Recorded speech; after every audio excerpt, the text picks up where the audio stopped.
Fight against divisions, finding unity in the bouquet of diversity. Now, this in itself is kind of an interesting topic, and it's especially present now just with a lot of the very apparent divisions within, well, I can speak specifically with US society, but the similar challenges will be found anywhere else in the world. And to consider this, I just wanted to take a brief history of US rights movements, because if we were to try to take a broader perspective of this picture, it would be a very complicated one. So just to illustrate the point, I just wanted to look at a few fights against divisions. Now, before getting into that, let's think about what cultivates divisions. One of the ways that divisions can come up is, I don't feel like my interests are being represented. I don't feel like my voice is being heard. I don't feel like I have a place at the table to make some kind of contribution or determination over my future. And so, because I feel an inherent right to have some degree of determination over my future, that sows the seed of division. There's competing visions for what the future should look like, for what the present should look like, even how the past can be interpreted. There can be division. And so just when looking at the history of US rights movements, there's the US independence, wanting the right to self-government, the right to have a more direct say over how this now fledgling, or at the time fledgling country would be managed, would be what values would be prioritized. And that manifested in the Declaration of Independence. And then there was the whole question of the rights of settlers, or the division of US settlers versus the Native Americans. And some may call even the US settlers as the colonizers were invaders. And unfortunately, or fortunately, however you look at it, history is written by the people that are there to kind of control that messaging. And so, unfortunately, the policy of reservations and manifest destiny, meaning it's God's will that we take all of this land and conquer everything we see, came into play. And so that was an example of rights being trampled. Then there was the whole division of those that believe in enslaving people, especially from native to the African continent. And that division was between those individuals and people who were liberated from that situation, as well as abolitionists, people that believe that we don't have a right to force another person to work against their will for my benefit. And the result of that division was a civil war that lasted for 4 years and decades of Reconstruction efforts and various amendments to the Constitution, the US Constitution, the governing law, to support that idea that everybody is, in fact, a whole person with some basic inalienable rights. But that didn't seem to go far enough, because about 40, 50 years later, there was the whole idea of the women's suffrage movement versus men who believe that women should not or cannot be qualified to vote, to have a say in the larger political discourse. And the inevitable outcome of that is an amendment to the Constitution and granting women the same voting rights as men. Fast forward a little bit more, in the 1950s and 60s, there was especially vocal protests from, again, the African American community, as well as other minority groups, against the institutionalized racism, the whole concept of separate but equal. And the result of that was that division was the removal of separate but equal policies. So in theory, schools would be integrated, so there's no concept of beaches that can only be used by white people and beaches that can be used by people of color. That whole institution faded away. So that apparent division gave way in the face of a changing public perception. And then fast forward a decade or two, and there was also the gay rights movement. And that led to additional protections. So sexual orientation being considered, in some cases, a protected class. So one cannot be discriminated because of their orientation. So that was another division that was apparently legislated away. And then most recently, especially last summer in 2020, there was the explosion of the Black Lives Matter movement, where there was an increased awareness that, okay, the institution of slavery had gone away. The idea of separate but equal had officially gone away, but there were still a lot of divisions amongst the people in this country. There was still a collective outrage that I'm supposed to matter. I'm supposed to have equal rights, the same rights as everybody else. But the institutions that are built to supposedly protect me are indiscriminately killing me. And there was one recent example, I think it was in Rochester, New York, where there was an African-American girl, 9 years old, who was pulled out of a car, and she was hysterical. You can imagine a 9-year-old girl confronted by police, and then was threatened with pepper spray, and was ultimately pepper sprayed. And the police officers who arrested her, put her in handcuffs, were criticizing her for acting like a child. She's a 9-year-old girl. So those divisions are still very alive and very real, in spite of additional legislations, broader changes in public perception of what is acceptable and unacceptable behaviors. The idea that that didn't go far enough to repair these divisions within a limited society. So just given this brief history, and I'm sure in our minds we can think of many, many, many other examples where there are divisions within a social context, and there are some kind of resolution, whether it can be considered progressive or regressive, regardless, some kind of resolution to that apparent division. Is there going to be a point, do you think, where equal rights are achieved? And I'm posing that as a question and would love to hear your thoughts.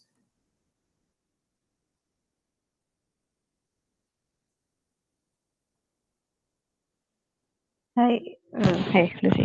I joined late. Sorry. No worries, I don't. welcome. I don't think so. There will be a time that like equality would be there because same like it's capitalism. Like someone has to be poor, someone has to be rich. In the same way, I don't think so. There would be a point like where Mm, treated equally. I mean, okay. So you're saying that in that capitalism example that if somebody is winning, somebody is not winning. yeah, And so that kind of sows the seeds for division because very few people will not win and still be happy about it. not happy. Yeah, I don't think so. That 100% of this thing is possible. Okay. And what about you, Vaishali? What do you think? Do you think there will be a time when there is such a thing as equal rights?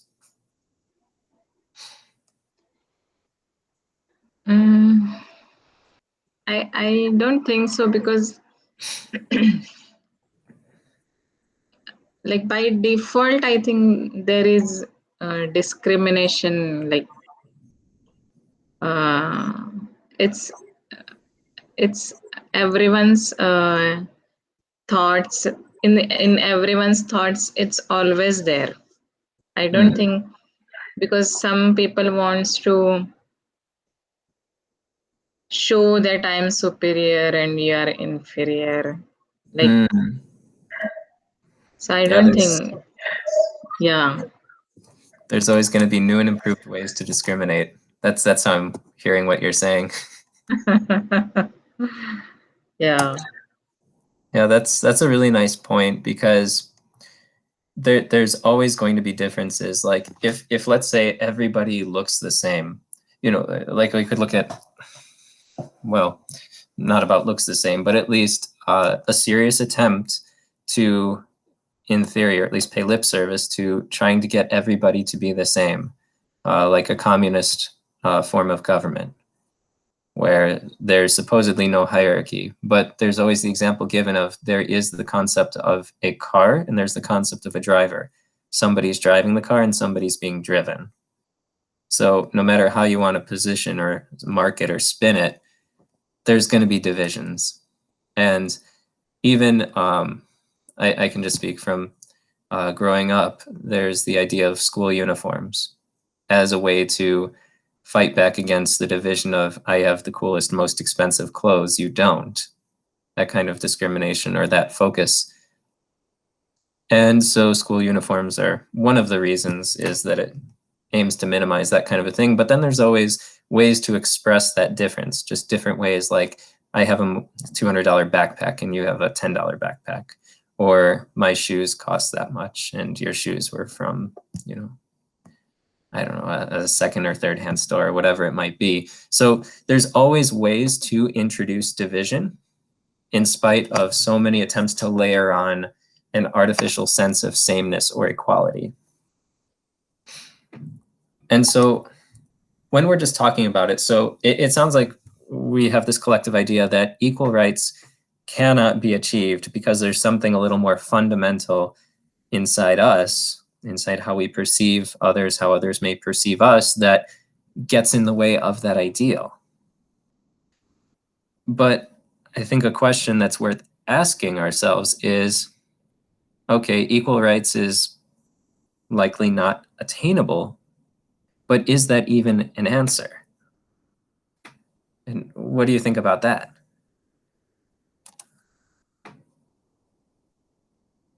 Like, in an ideal world, if everybody had like truly equal rights, is that the answer?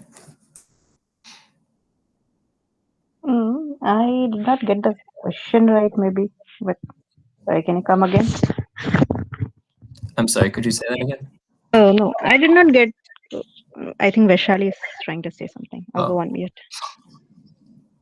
Like she didn't get the question itself, I think. Oh, okay. So to, you know, we're saying from a practical perspective, equal rights, like in an absolute sense, probably isn't going to happen. But is that even a goal of equal rights? That is that goal even worth pursuing or holding on a pedestal? Is I that don't think so. strive and aspire for? You say no. What do you say, Vaishali?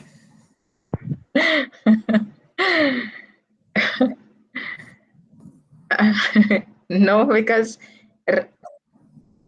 equal rights is then everybody will like, for example, will give orders, nobody to listen.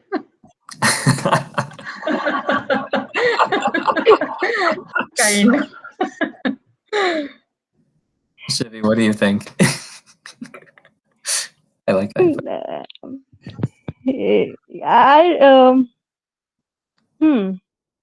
Like, my thing is like, stop listening to it. I mean, if someone's like not treating you right or something, I mean, that's not even worth, it's your thoughts that count more. Like, thinking about yourself, like the others, you are like racism, like your color or your ethnicity. I don't think so. But the moment you stop paying attention to it.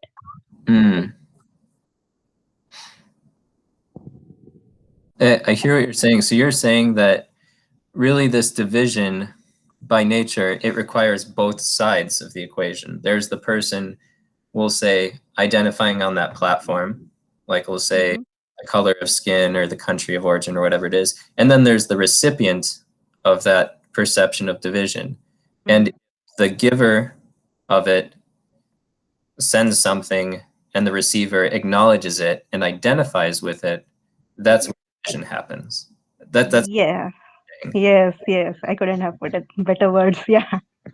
Oh, that's a really awesome point. Because divide meaning like to break into parts. And so there was like a single unified piece that's now separated, and you need both sides to to agree to that separation in a way. So that's a really awesome point. And so, yeah, because equal rights kind of implies legislating our way through it to put everybody on a common platform.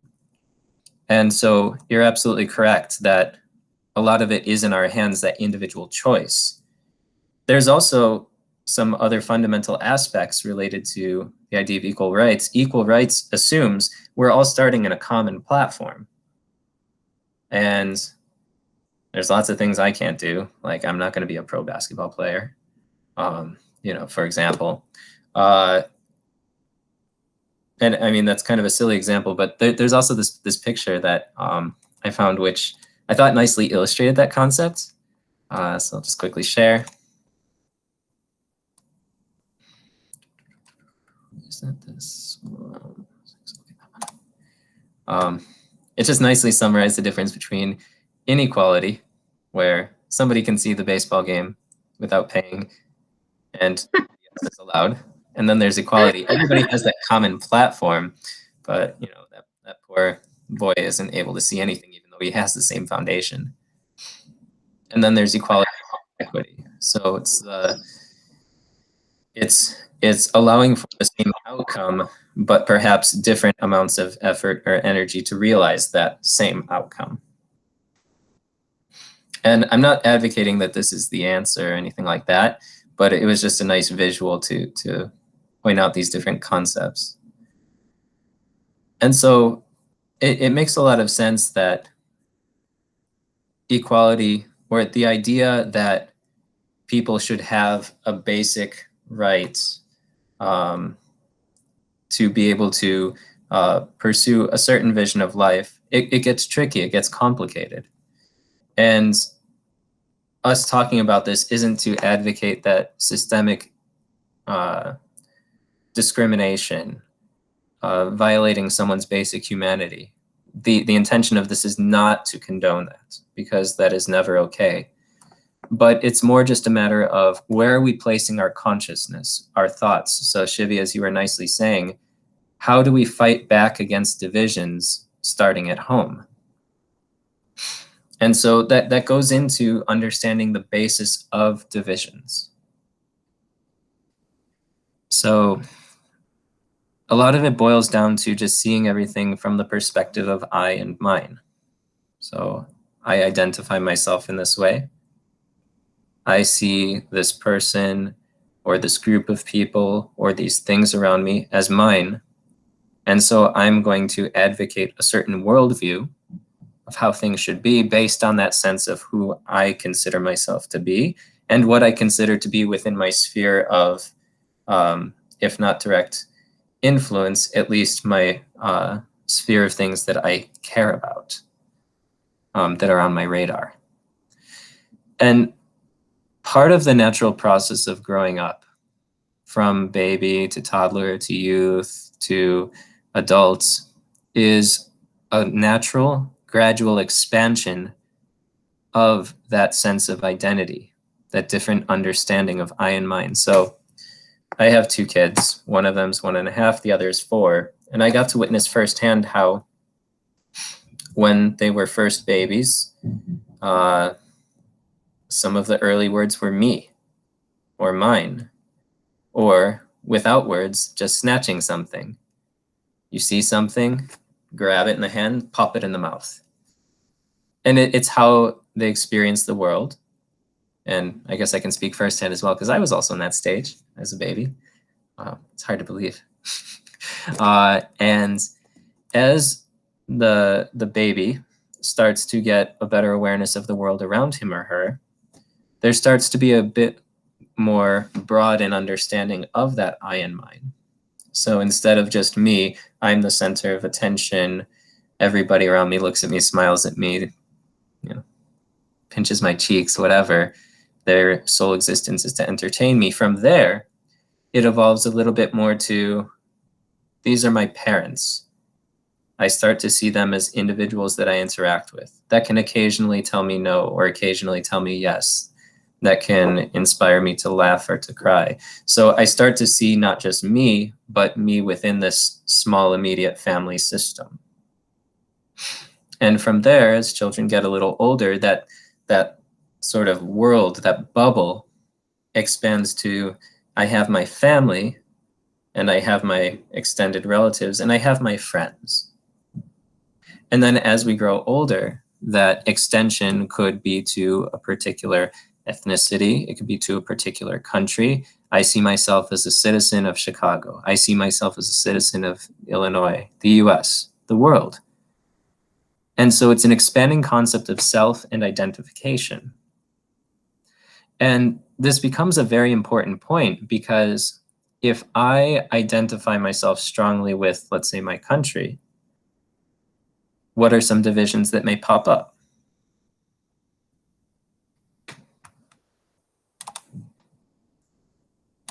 Like there would be the whole idea of nationalism. Or if I'm gung-ho about Chicago, Chicagoism, I guess. Or I don't know what you would call it.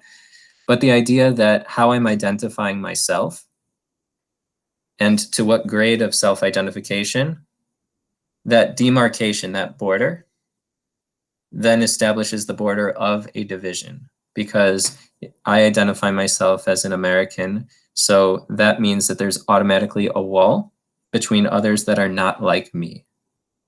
We could be great friends, we can get along, or we can fight, but they'll always not be like me. So we're building walls through that sense of identification.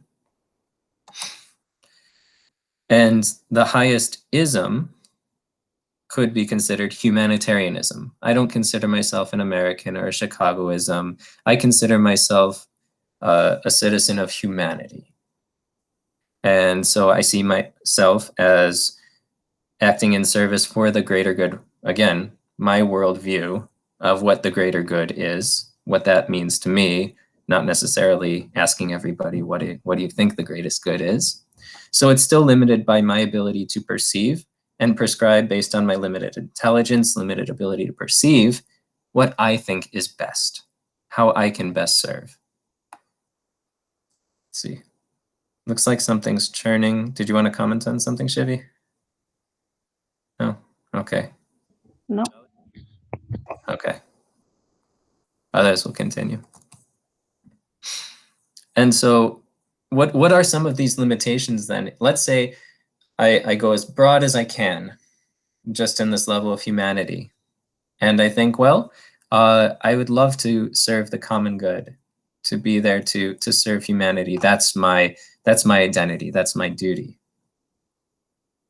What are some challenges with that?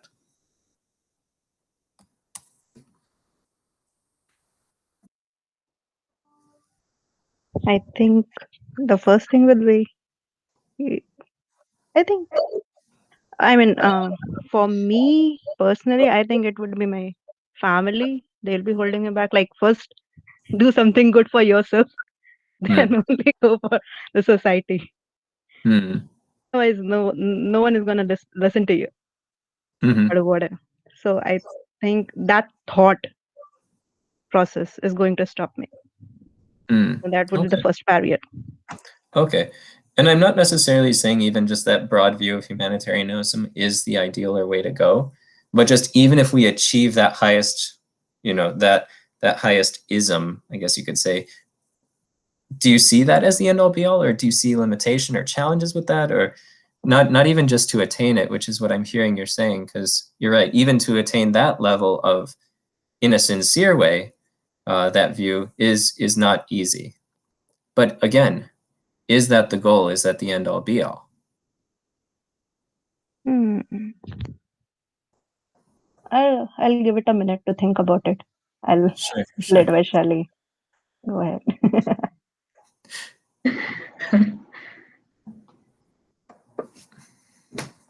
I like doing good to only human beings. I don't think like it's achievable.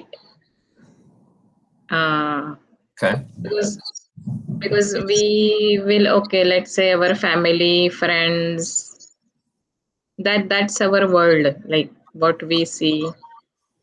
But like catering to every human being and doing good for them is anyway, I think, not achievable. Why do you say that?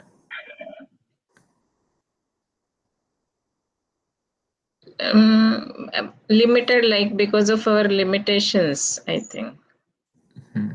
Okay. Like we yeah, like max we can do is okay, serve country, like then that whole. But Okay. Okay. Even that's pretty hard because it's very clear in the US and in, I'm sure, any country you'd go to, even within that idea of what is my country supposed to look like, there's divisions. yeah.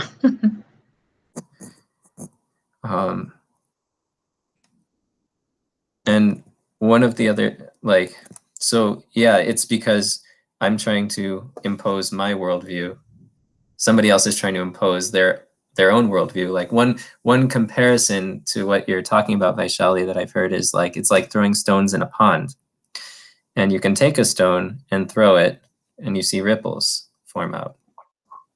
And you throw a stone, you try to hit it in the same spot, but it's always a little off, or in my case, pretty wildly off. And those ripples, what happens? You have a ripple coming this way, and you have a ripple coming this way. What happens? They inevitably clash. And so in small units, it may, on the surface, seem to function, but as soon as like my worldview conflicts with another worldview, there's inevitably divisions, conflict. And so the only way to achieve the conflict-free living is to have that common stone in the center. So always hitting the mark, always hitting the mark, which is not easy. The other thing to consider, if we were going to say my broadest sense of identity is humanitarianism, what about the animals? What about the plants? Am I all about human beings and everyone else can, all other living beings can just, go fly a kite? So there's this concept of just peeling back the layers to some of the previous discussions. If I accept that I am not this body, if I accept I'm not this mind, I'm not this intelligence, I'm not these other identities that I wear, I'm actually a soul. And then if we also take in the concept of the difference between the living body and a dead body, the presence of soul or the absence of soul, and that's not something just unique to this human form of life, it's something that can be seen with any form of life. There's either a soul there, and it exhibits the symptoms of growth, of and different, sometimes limited, sometimes more openly expressed manifestations of consciousness.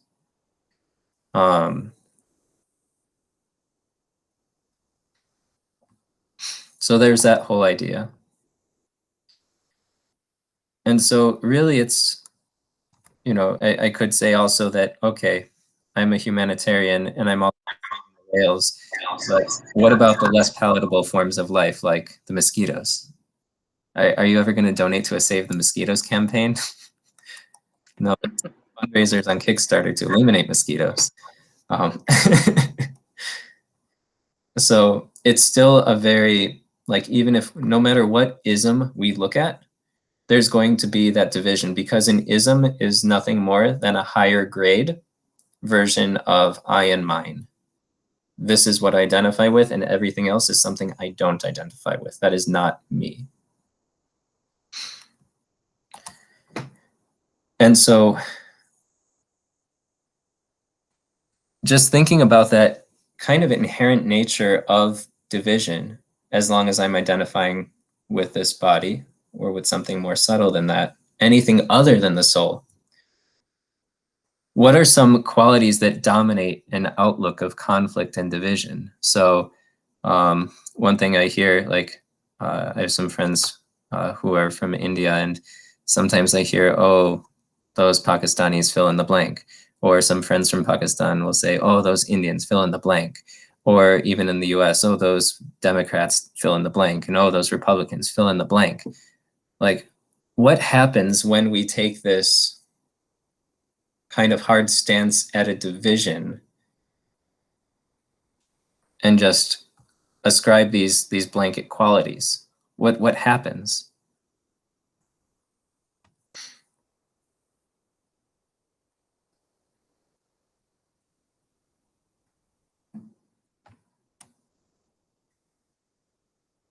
We stop seeing them as people.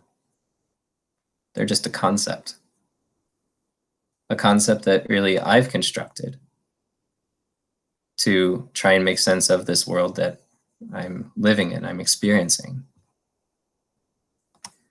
There's also the aspect of an inherent disrespect. With polarization comes the idea that I know, you don't know, and it becomes my soul life mission to make you come to my worldview and not hear your worldview and find a common ground. And so this topic is called Fighting Against Divisions, Finding Unity in the Bouquet of Diversity. And so if we're seeing these different isms as leading to dehumanization or soulization, I don't know, I guess we'll make up some words, but not seeing the other living being for who that entity is. You know, there's also disrespect and polarization, demonization, whatever it might be. And so it may seem like a simple thing. Well, in order to get unity, if those are the qualities that dominate division, then to get unity, we just need to do the opposite, which instead of dehumanizing, we humanize. Or instead of disrespecting, we respect. Instead of polarizing, we listen. Easier said than done, though. And so, why is that idea so hard?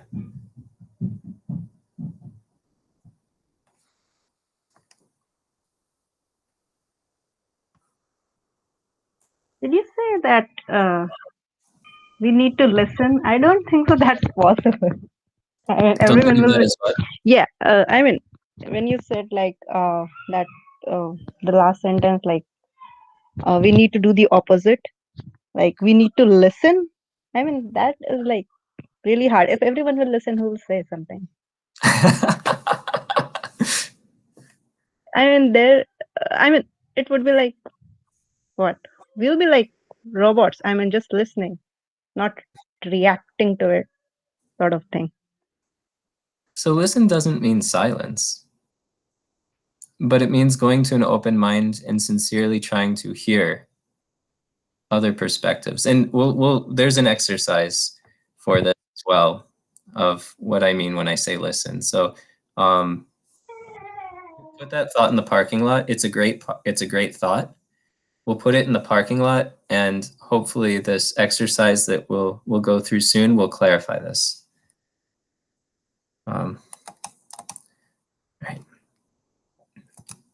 And so the Bhagavad Gita talks at length about tips on how to see unity and diversity, whether it's talking about the inherent qualities of the soul, just explaining the differences between the living body and the dead body, what that primary duty is to act as a soul. And then there's also even the idea, if we accept the idea that a soul inhabits every living being, that there's the transmigration of the soul. So 2 examples. I'm going to go ahead and share my screen again. I don't like PowerPoint, so that's why I just kind of share tabs. Where there's this idea of the changing body's changeless self. So the soul is just passing through these changing bodies, but it's that spiritual spark that's inside us all, that animating force.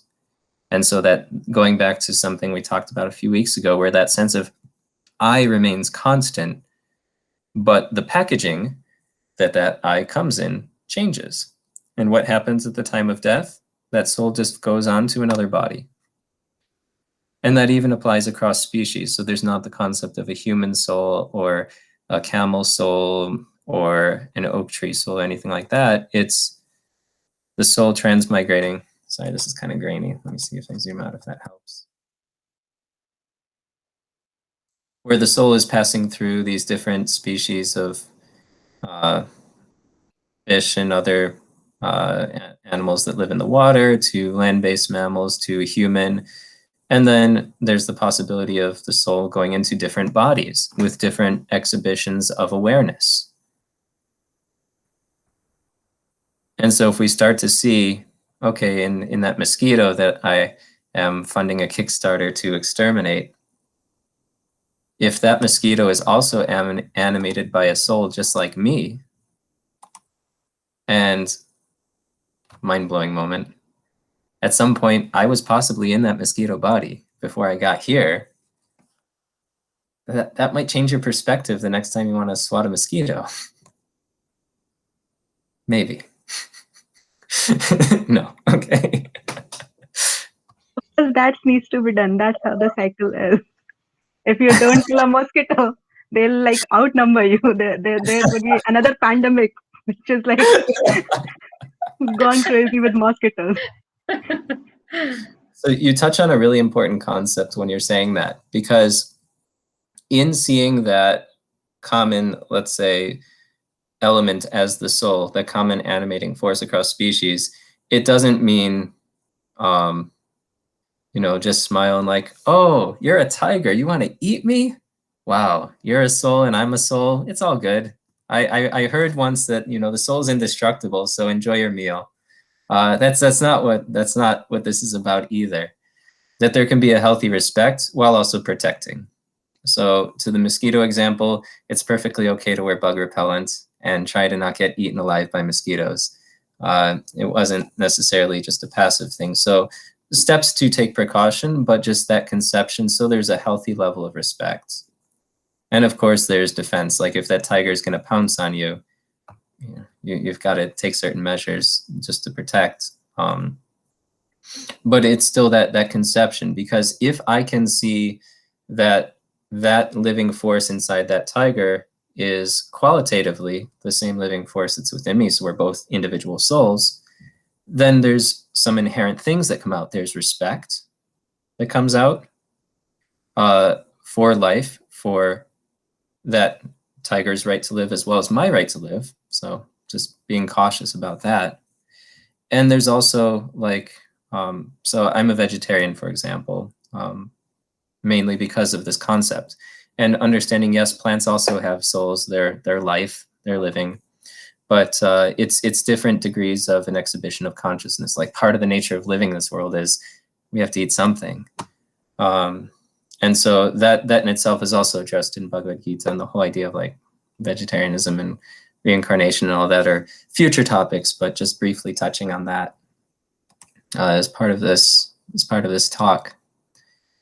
And so if we just accept that the body is just a covering and all these living beings around me are similarly covered, then realizing that melts away the differences. And to whatever degree I can realize that, those divisions that seem so insurmountable start to fade. Because this group of people that I don't like or I don't identify with, suddenly they're not so different. And it's really just the dress. It's like, in a way, realizing that just because somebody drives a Ford and somebody else drives a Mercedes doesn't mean that there are both people in those cars driving them.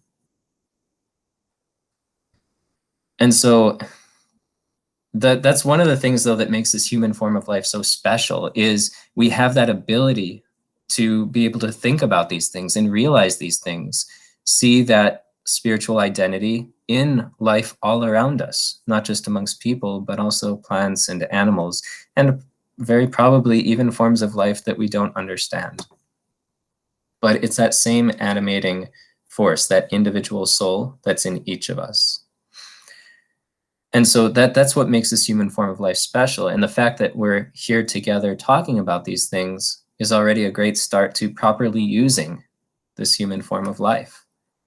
Because we've been given this awareness, this level of awareness, this ability to understand solely that we can make good use of this opportunity. And so even just a little bit of a practical exercise on developing empathy. So I'm going to take this exercise where we're going to try to see a person as an individual soul on a journey with filters, desires, strengths, weaknesses, just like me in the desire to be reconnected. And so let's go through this exercise and explore what kind of feelings can I develop, what kind of awareness can I do. So I want you both, and I won't be able to do this because I'll have to guide the exercise. I want you both to just close your eyes. And I want you both to think of somebody that you've had a disagreement with recently, or that you have a relationship that tends to have a lot of friction. So just close your eyes and picture that person's face in your mind. Okay? Thinking about that person, contemplate the soul within the other person. Like really try to see their soul. Look into their eyes if you can, and consider the following. They have hopes. They have dreams. They have desires, just like I do.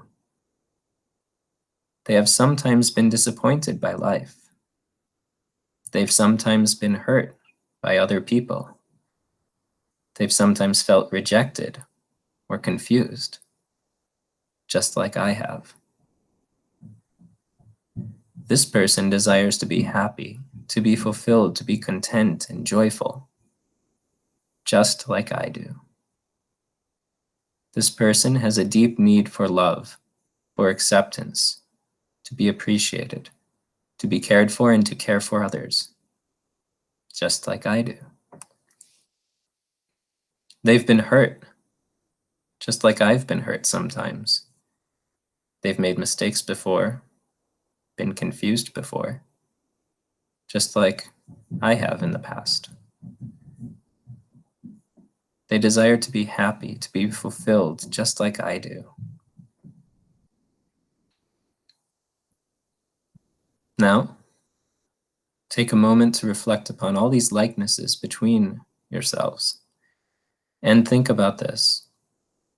All these likenesses are resting upon the soul within.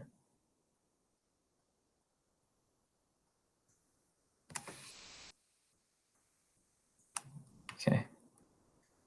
Now you can open your eyes, and if you're comfortable sharing, what was your thought going through that? Like, what was your experience going through that exercise? And I say this in all sincerity, no pressure to share. If you're not comfortable sharing, that's fine. But just take a moment in that case just to absorb that experience and just think about ways where you can take that experience and really try to apply that at least to the relationships around us. Because it's a big ask to try to see the soul that exists in every living being. So we can at least try to see the soul that exists in the people around us, in the life that's around us.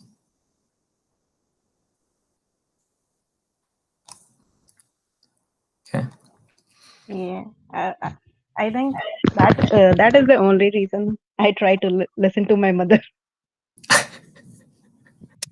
Yeah, if you're not able to connect, if you're not able to, listen to her, or um, think about same person as you are, um, same, you know, quality, same dreams, similar personality. It's you will. I mean, I will be always like in fight with her, or will be in disagreement with her. Mm-hmm. So yeah, that sometimes when we are like reach an impasse where like I don't want to listen to her, I try to think of like in the way that not she's thinking, but you know, uh, what I would have been doing if I was in her place, sort of thing. Mm, mm, So that is where all the clashes like just go in. mm. Thank you for sharing that. All right, we'll continue with a video because there's a study done, it was like 20 something years ago by this psychologist named Arthur Aaron, who talks about the power of just staring into other people's eyes for 4 minutes. And this study was done with strangers, so people with no prior history, and they got on camera to be observed. And well, you'll see that there's just a little bit of well, it's interesting. I'll let this video speak for itself, and we can talk a little bit about that. Can you see the screen? Yes.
I'm keeping my eyes on you.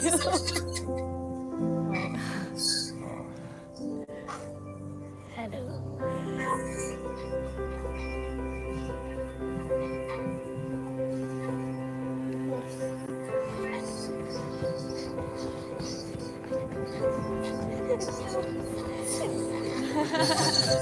I expect you to ask my number.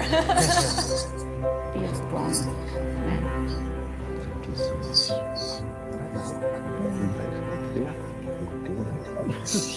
We will go to the zoo, maybe next few days. I will text you if you would like to. I will love it. Of course. You can do it. When I was looking into her eyes, I was trying to see what I could tell from the life that she lived, and I think I could tell that there was a lot of experience lived there. It doesn't matter, look at the eyes or something, just give yourself a chance to talk and to look at the other person.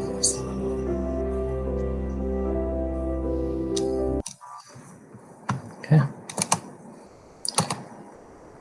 So that was just the impact of just actually looking into the eyes of somebody else for 4 minutes,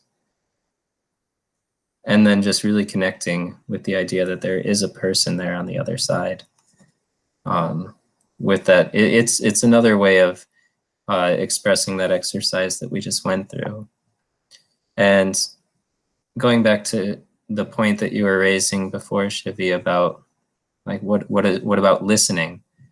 That video, and especially that exercise, was more what was meant by listening, to try to understand others beyond myself. And just like the tiger and the mosquito, it doesn't mean indiscriminate. It doesn't mean we lose the faculty of intelligence, but acting with recognition that that's also a soul, a spiritual entity inside that body. And so if I can see the person behind the ism, then, or fill in the blank of person or animal or plant or whatever it might be, that form of life behind the ism, that awakens that respect, that regard, and the means to overcome that division. And so unity doesn't mean sameness. It means approaching with a sense of love, with a sense of tolerance, with respect, and a whole host of other good qualities that arise from that understanding. So in finding that unity, we are creating a bouquet of diversity, where it's not, where a fight against divisions doesn't mean sameness, but it means a common understanding, a common perception of who I am and who others are. And really nicely put earlier in this talk, when the point was raised about that a lot of this fight against the division is how I understand it. If somebody is acting in a way that is not in recognition of that common element as individual souls, I still have full free will to respond with the understanding that I am a soul inhabiting this body. That person who may not be behaving so nicely with me is also a soul in that body, with different filters, with different conceptions of identity, resulting in that expression. And so the first word of this talk was fight. So fighting against divisions. Why is it a fight against the division? And just curious to hear your thoughts on that.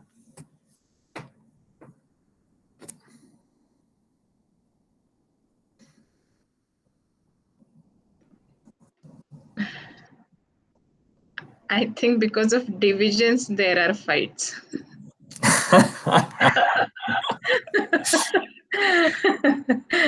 So why do we have to fight back?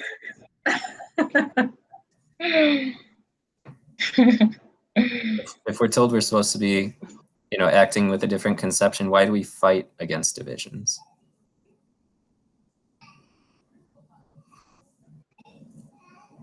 Do you think that's correct?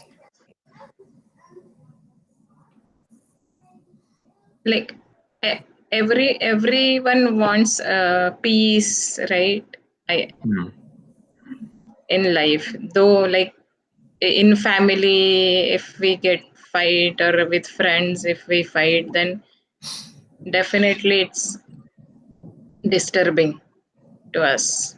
So but what I'm saying isn't so much are we going to fight with those around us, it's more about if we're saying we need to resist, like if we want to overcome this sense of divisions because of these false or temporary identifications, why do we have to fight to achieve that?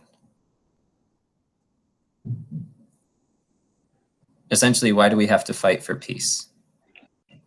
Why can't peace just come? I think because it's our nature. Like our Mm. preliminary nature is like fighting React. sort of. Yeah, react. Yeah. Yeah. Yeah. I mean, it's not peaceful. I don't think so. Our preliminary nature is peaceful. We need to fight our preliminary nature to being peaceful. That's a really nice insight. Now, actually, Yeah. the nature of the soul is peaceful, but the nature of us existing in this world is not peaceful. Yeah, I mean, soul is not in its full Yeah. form, I would say. Yeah, there's conflict. There's conflict. Mhm. And so you're right, we have to fight, we have to resist that lower tendency to want to give in to the demands of whatever I might find pleasing to get joy at somebody else's expense. We have to fight that tendency and restore that sense of personalism. And it becomes harder, honestly, to do every day because just with us spending more time in front of computers like this or in front of phones like this, it becomes easy to just block out people around us. And instead of seeing them as individuals or seeing animals as animals or plants as plants or whatever it might be, life as life, it becomes beautiful pictures that somebody shared with me from their vacation. It doesn't become a meaningful exchange. And so we're fighting against that. We're fighting against this this tendency of the body to want to be in that best position. The example you gave of the capitalists, there's the winners, and then there's the people that are not winning yet. We'll keep it positive, not winning yet, because everything goes up and down and up and down. That's just how the world works. And so that tendency is going to be there because I by nature I'm pleasure seeking. I want to enjoy. And the way that I, since I was born, know how to enjoy is through my mind and my senses, which may not take me in the best direction to overcoming that division. So we have to actively fight against it. And one of the things that we recommend is just the meditation. So we've talked about meditation the last couple of weeks as well, but I can't underestimate, I can't overemphasize the power of meditation to remove these filters and gain a fresh perspective on life. To go past that external noise and connect with me as a soul that is within. And so one of the things that we'll also talk about a little bit more, because it's so important, is just the meditation practice, but just understanding at the very least just to pause and just reconnect with that exercise to restore the sense of personalism with anyone or anything that we are interacting with. Or I shouldn't say anything because a plant or an animal is not a thing, it's a one. But just with any living being that we interact with, just restore that personalism. We're at time. Were there any closing thoughts, reflections, questions for discussion?